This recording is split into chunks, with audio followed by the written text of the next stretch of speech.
Personality development में next point है curious रहना, कुछ ना कुछ सीखने के लिए हमेशा तैयार रहना, अपनी नॉलेज बढ़ाने के लिए।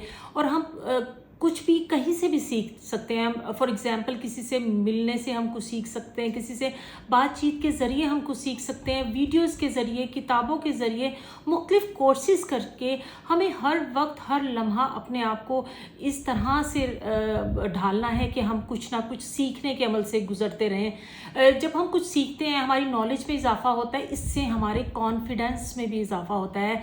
कॉन्फिडेंस और नॉलेज दोनों मिलके जब यकजा होते हैं ना, तो उससे हमारी पर्सनैलिटी बहुत इम्प्रूव होती है। हम जो है वो किसी से भी पीछे ना रहने की